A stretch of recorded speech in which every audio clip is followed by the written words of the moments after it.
नमस्ते व्यूअर्स, मैं पूजा कश्यप स्वागत करती हूँ आपका सर्वोदय आईएएस के यूट्यूब चैनल पर, जहाँ हम हर रोज़ द हिंदू न्यूज़पेपर का एक इन डेप्थ एनालिसिस आपके सामने प्रेजेंट करते हैं। शुरुआत करते हैं हमारी आज के सबसे पहली न्यूज़ से।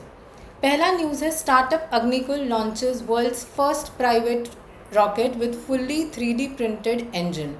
तो यहाँ बात हो रही है, एक स्पेस स्टार्टअप है जिसका नाम अग्निकुल कॉस्मोस प्राइवेट लिमिटेड है। चेन्नई बेस्ड स्टार्टअप है ये, चेन्नई में इसका हेडक्वार्टर है, जिसने पहला ऐसा रॉकेट लॉन्च किया है जो कि 3D प्रिंटिंग के द्वारा बनाया गया था।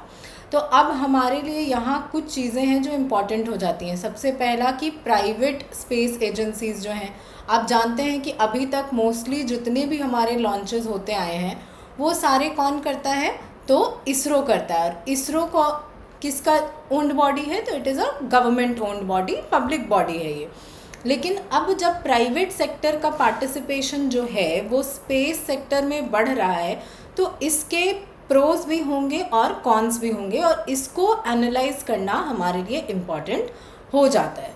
दूसरी क्या चीज़ इम्पॉर्टेंट है हमारे लिए यहाँ पर, तो 3D प्रिंटेड इंजन। तो 3D प्रिंटिंग टेक्नोलॉजी जो है कैसे काम करती है, किस प्रिंसिपल पे काम करती है, कितना टाइम लगता है, क्या उसके फ़ायदे हैं, नुकसान हैं, क्या उसका एप्लीकेशंस हो सकता है। हमेशा हम देखते हैं कि एप्लीकेशन बेस्ड बहुत सारे क्वेश्चंस कई बार एग्ज़ाम में आ जाते हैं, तो ये चीज़ें हमें नोट करके रखनी होंगी। तो अब ये जो रॉकेट लॉन्च हुआ है जिसका इंजन 3D प्रिंटिंग के द्वारा बनाया गया है, उसका नाम है सॉर्टेड। पूरा नाम क्या हो गया, सब ऑर्बिटल टेक्नोलॉजी डेमोन्स्ट्रेटर, यानी सॉर्टेड। और ये कहाँ से लॉन्च किया गया है, तो श्रीहरिकोटा। और जो लॉन्च पैड का नाम है वो है धनुष, और ये भी इंडिया का पहला प्राइवेट लॉन्च पैड है जो कि किसने इस्टेब्लिश किया है, तो Agnikul Cosmos private limited.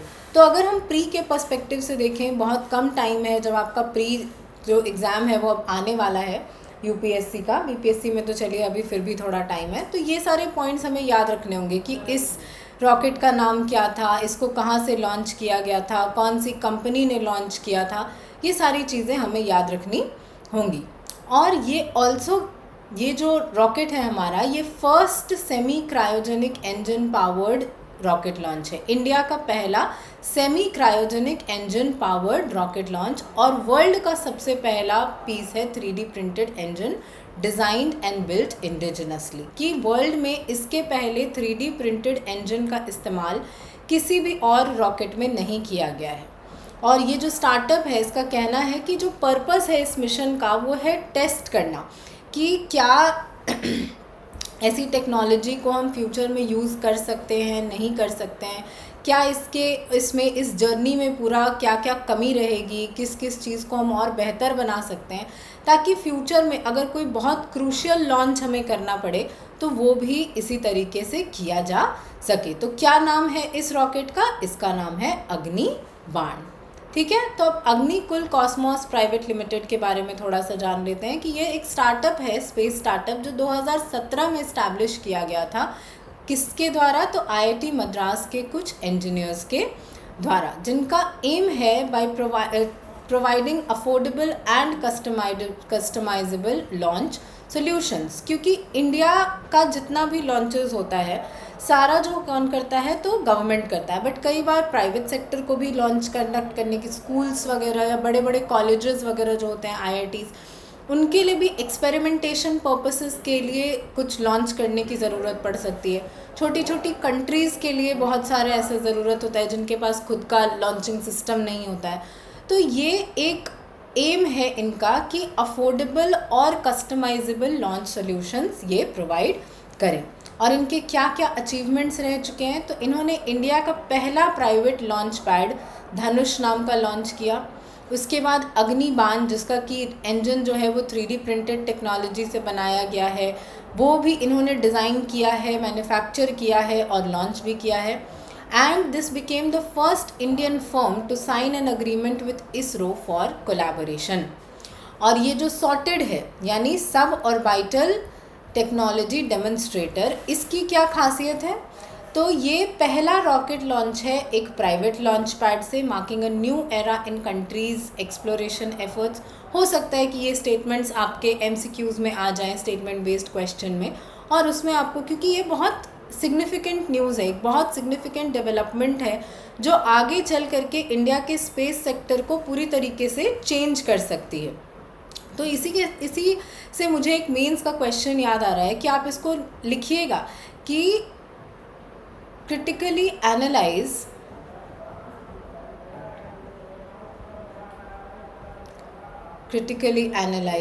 the participation of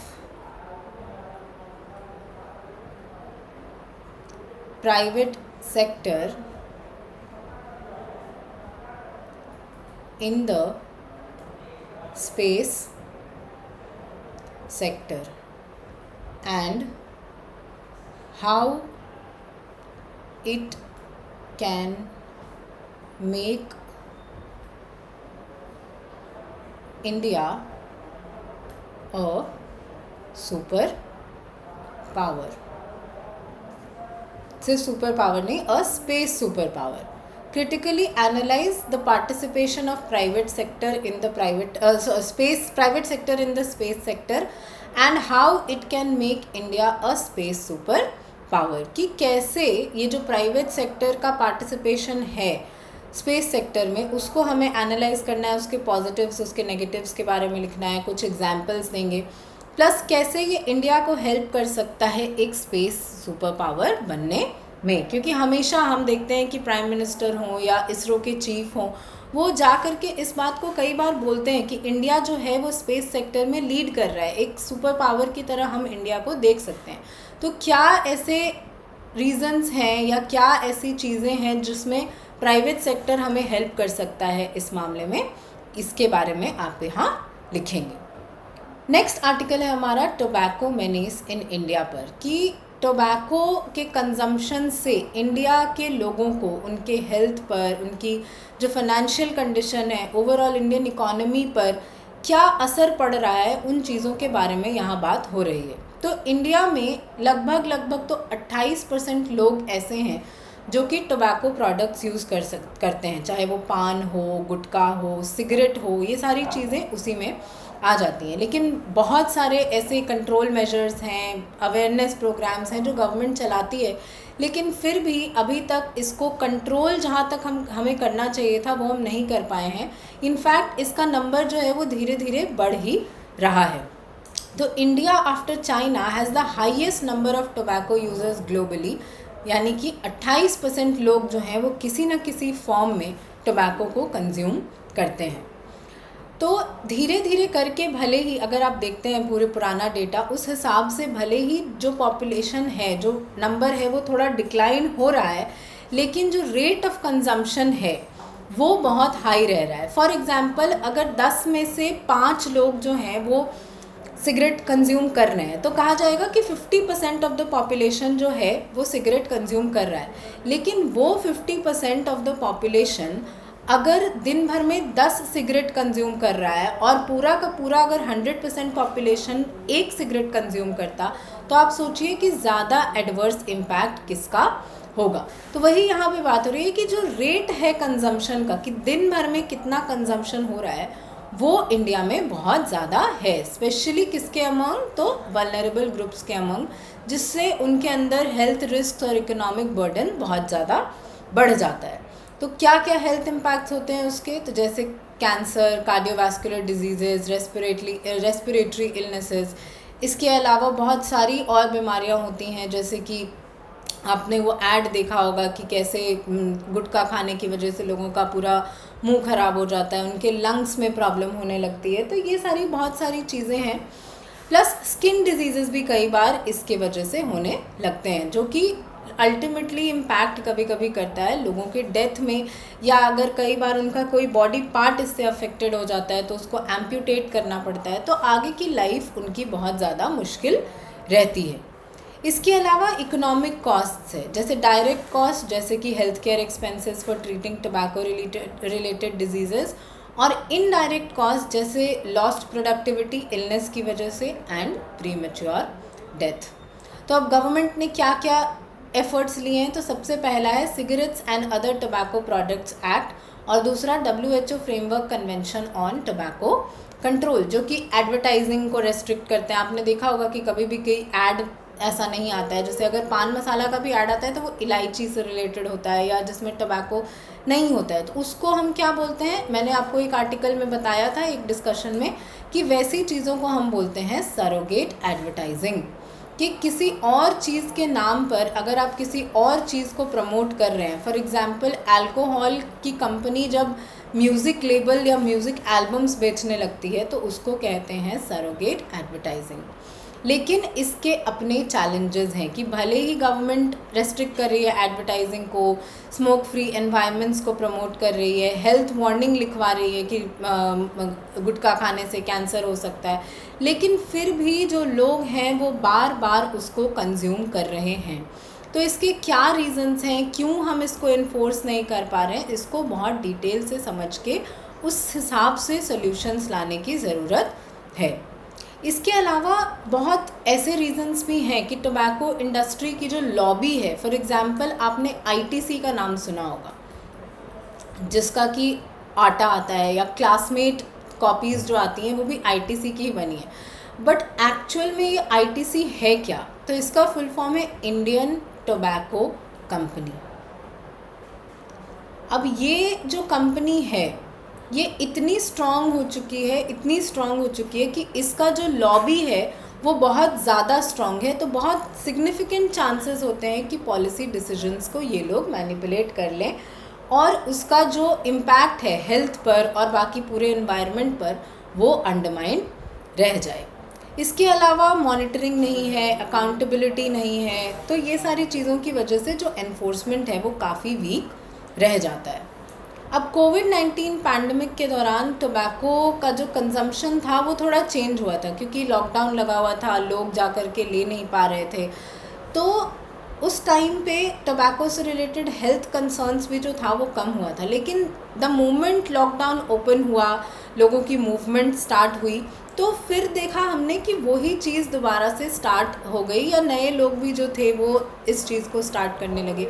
आपने देखा होगा न्यूज़पेपर्स में कि जब अल्कोहल शॉप्स बंद रह रही थी, उसके बाद जब वो खुला था तो लंबी लंबी लाइंस लगी थी अल्कोहल शॉप्स के बाहर, क्योंकि ये एक तरीके का एडिक्शन है जो इस तरीके से तो ख़त्म नहीं हो सकता है। इसीलिए इसके लिए हमें मेजर्स लेने की ज़रूरत है। अगर मेडिकल मेजर्स हों या सोशल मेजर्स हों तो वो सारी चीज़ों को इंटीग्रेट करना पड़ेगा। प्लस एक एडिक्वेट डेटा होना चाहिए अपडेटेड कि कौन से लोग ऐसे हैं जो टोबैको कंज्यूम कर रहे हैं, कौन से लोग नहीं हैं, क्या उन पे उसका इम्पैक्ट पड़ रहा है। इस चीज़ का रेगुलर अप टू डेट सर्वे होता रहना चाहिए। और इसके लिए हमें इस पूरे टोबैको का जो एपिडेमिक है एक तरीके का, उसके लिए हमें एक मल्टी फेसेटेड अप्रोच चाहिए जो लोगों पर भी कंसंट्रेट करे और टोबैको इंडस्ट्री का जो इन्फ्लुएंस है पॉलिसी डिसीजंस पर उस पर भी कंसंट्रेट करे। एंड इसके अलावा पॉलिटिकल कमिटमेंट बहुत ज़्यादा ज़रूरी है टोबैको को लिमिट करने के लिए। ठीक है, अब आ जाते हैं हमारे पहले एडिटोरियल पर। यहाँ बात हो रही है India and the managed care promise. तो यहाँ बात हो रही है हेल्थ इंश्योरेंस के बारे में कि इंडिया में हेल्थ इंश्योरेंस का जो प्रचलन है, की जो पॉपुलैरिटी है, वो अभी इन द रिसेंट टाइम्स कुछ खास बढ़ी नहीं है। डिस्पाइट कि इंडिया में जो लोग हैं वो सबसे ज़्यादा हैं, इंडिया सबसे पॉपुलस कंट्री है, उसके बावजूद भी हेल्थ इंश्योरेंस का पेनिट्रेशन इंडिया में बहुत ज़्यादा हो नहीं पाया है। और यहीं पे इंट्रोड्यूस किया जाता है एक कॉन्सेप्ट जो कि कहा जाता है मैनेज्ड केयर ऑर्गेनाइजेशंस। और ये कहाँ से इंस्पायर्ड है, तो ये इंस्पायर्ड है यूनाइटेड स्टेट्स से, जो कि इंटीग्रेट करते हैं हेल्थ इंश्योरेंस को हेल्थ केयर प्रोविज़न के साथ, प्रिवेंशन पे फोकस करते हैं, early intervention and cost control. तो क्योंकि इंडिया का जो मोटो है वो है यूनिवर्सल हेल्थ कवरेज, तो बहुत ज़रूरी है कि उसमें हम ये MCOs को या मैनेज्ड केयर ऑर्गेनाइजेशंस को इंटीग्रेट करें। क्यों इम्पॉर्टेंट है UHC के लिए, यूनिवर्सल हेल्थ केयर के लिए इंश्योरेंस? क्योंकि अगर लोगों के पास इंश्योरेंस होगी तो वो इंश्योर्ड रहेंगे कि अगर कोई भी चीज़ उनके साथ होती है, कभी भी कोई बीमारी होती है या कुछ भी, तो इंश्योरेंस के अमाउंट में उनका जो प्रॉब्लम है वो कवर हो जाएगा। तो बेवजह किसी को भी हेल्थ से रिलेटेड परेशानी झेलने की ज़रूरत नहीं पड़ेगी। तो यहाँ बात हो रही है साउथ इंडिया की, जिन्होंने इंट्रोड्यूस किया एक मॉडल जिसमें कंबाइन किया इंश्योरेंस को और हेल्थ केयर प्रोविज़न को, रिजेंबलिंग अ मैनेज्ड केयर ऑर्गेनाइजेशन। तो अब ये मैनेज्ड केयर ऑर्गेनाइजेशंस जो हैं वो यूएस में 20th सेंचुरी में इवॉल्व हुए थे हेल्थ केयर कॉस्ट्स को कंट्रोल करने के लिए। और ये क्या करते हैं, तो ये इंटीग्रेट करते हैं insurance plus health care provision, cost control पे एम्फेसाइज करते हैं, प्रिवेंशन पे एम्फेसाइज करते हैं और अर्ली मैनेजमेंट पे एम्फेसाइज करते हैं। लेकिन इंडिया के कंटेक्स्ट में बहुत सारे चैलेंजेस हैं जो हमें एड्रेस करने की ज़रूरत है। जैसे कि इंडिया के कंटेक्स्ट में लोगों को इंश्योरेंस के बारे में पता नहीं होता, और हेल्थ इंश्योरेंस जो है वो मेनली इस चीज़ पे फोकस रहता है कि अगर कभी हॉस्पिटल जाने की ज़रूरत पड़ी या किसी को कुछ हो गया तो हेल्थ इंश्योरेंस को हम लोग यूज़ करते हैं। लेकिन ज़रूरी नहीं है कि सिर्फ इन्हीं चीज़ों में हेल्थ इंश्योरेंस को यूज़ किया जाए। तो हेल्थ इंश्योरेंस को लेकर के अवेयरनेस जनरेट करने की बहुत ज़रूरत है कि कैसे हेल्थ इंश्योरेंस जो है वो इस टाइम पे इम्पॉर्टेंट या किसी के लिए भी इम्पॉर्टेंट होता है। तो नीति आयोग की एक 2021 में रिपोर्ट आई थी जो कि कहती है कि an outpatient care insurance scheme based on subscription model aiming to integrate care better and reduce costs, कि कैसे हम नीति आयोग ने सजेस्ट किया था एक ऐसा आउट पेशेंट इंश्योरेंस स्कीम जो कि सब्सक्रिप्शन मॉडल पे बेस्ड हो और इंटीग्रेट करता है किस चीज़ को, तो बेटर केयर को और रिड्यूस्ड कॉस्ट्स को। और ये रिपोर्ट इस चीज़ पर भी एम्फेसाइज करता है कि MCOs की पोटेंशियल जो है वो बहुत ज़्यादा है पेशेंट केयर को इम्प्रूव करने में, डिजीज़ेस को प्रिवेंट करने में और हेल्थ केयर सर्विसेज को कंसोलिडेट करने में। क्या क्या बेनिफिट्स हैं इसके, तो हेल्थ केयर कॉस्ट को रिड्यूस कर सकता है कैसे, तो अर्ली इंटरवेंशंस और प्रिवेंटिव केयर के द्वारा। उसके अलावा ज़्यादा एफिशिएंट केयर प्रोवाइड कर सकता है क्योंकि ये इंटीग्रेटेड होता है अलग अलग हेल्थ केयर सर्विसेज से और पेशेंट के आउटकम्स पर फोकस करता है। लेकिन क्या चैलेंजेस हैं इंडिया में MCOs को ऑपरेट करने में, तो regulatory support, health care infrastructure, robust patient data systems. इसके अलावा MCOs जो हैं वो अदर कंट्रीज़ में भी उतने सक्सेसफुल तभी हुए हैं जब लोकल कंटेक्स्ट के हिसाब से उनको मॉडिफाई किया गया हो कि लोकल कंटेक्स्ट में क्या नीड है।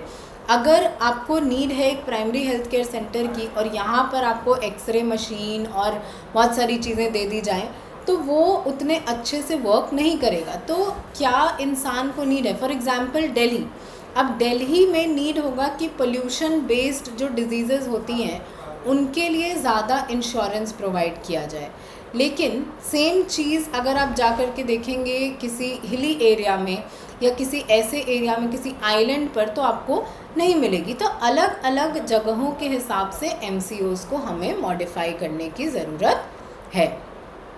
लास्ट जो आर्टिकल है हमारा वो है does the model code of conduct need legal teeth, कि क्या मॉडल कोड ऑफ कंडक्ट को लीगली एनफोर्स करना ज़रूरी है।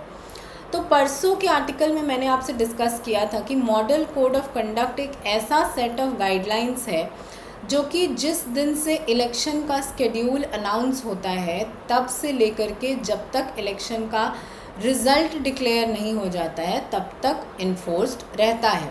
और ये एक लीगली एनफोर्सेबल रूल नहीं है, लेकिन इसको इलेक्शन कमीशन ये इंश्योर करने के लिए एनफोर्स करता है कि फ्री एंड फेयर इलेक्शंस हर जगह हो सके। तो यहाँ पर वही एक डिबेट चल रहा है कि मॉडल कोड ऑफ कंडक्ट को अगर हम लीगली एनफोर्स करते हैं तो उसके क्या पॉजिटिव्स होंगे और क्या नेगेटिव्स होंगे। तो क्रिटिक्स का कहना है कि ECI हैज़ बीन इनइफेक्टिव और partial in enforcing MCC particularly during the campaign for the ongoing Lok Sabha, की रिसेंटली अभी इलेक्शन कमीशन ने MCC को उतने अच्छे से इम्पोज नहीं किया है, एक बायस्ड तरीके से इम्पोज किया है। इसीलिए मीडिया हाउसेस, पॉलिटिकल पार्टीज़ हमेशा ये एलिगेशन लगाती हैं कि MCC को लीगलाइज करने की ज़रूरत है ताकि जो जुडिशियल प्रोसीडिंग्स हों वो इम्पार्शियल रह सके, कि लॉ के हिसाब से ही जज को डिसाइड करना है ना कि किसी और के हिसाब से। सेकेंड है डिस्कशन ऑन स्टैट्यूटरी प्रोविजंस। तो ईसीआई का ये कहना है कि स्टैट्यूटरी प्रोविजंस पे जो ईसीआई की डिसीजन है वो रहेगी या नहीं रहेगी, इस चीज़ के बारे में भी क्लैरिटी लाने की ज़रूरत है। तो adding a legal teeth might not be necessary, जो यहाँ पे दो राइटर्स हैं उनका कहना है कि Supreme Court has affirmed ECI's powers and it can still act decisively within its current framework. तो यहाँ जो ऑथर हैं वो कह रहे हैं कि कोई ज़रूरी नहीं है कि हम मॉडल कोड ऑफ कंडक्ट को ही लीगली एनफोर्स करें। सुप्रीम कोर्ट के हिसाब से ईसीआई के पास सफिशिएंट पावर्स हैं कि वो डिसाइसिवली सोच सकें इस कंटेक्स्ट में। तो एमसीसी या मॉडल कोड ऑफ कंडक्ट को एनफोर्स करने में बहुत सारे चैलेंजेस होते हैं, जैसे कि सोशल मीडिया। अब बहुत सारी ऐसी चीज़ें होती हैं सोशल मीडिया पे जो पोस्ट की जाती हैं जो शायद एमसीसी के वायलेशन में हो, लेकिन जब मॉडल कोड ऑफ कंडक्ट बनाया गया था उस समय सोशल मीडिया का कोई अता पता नहीं था। तो इस वजह से अभी मॉडल कोड ऑफ कंडक्ट को थोड़ा चेंज करके करंट सिनेरियो के हिसाब से उसको मॉडिफाई करने की ज़रूरत है।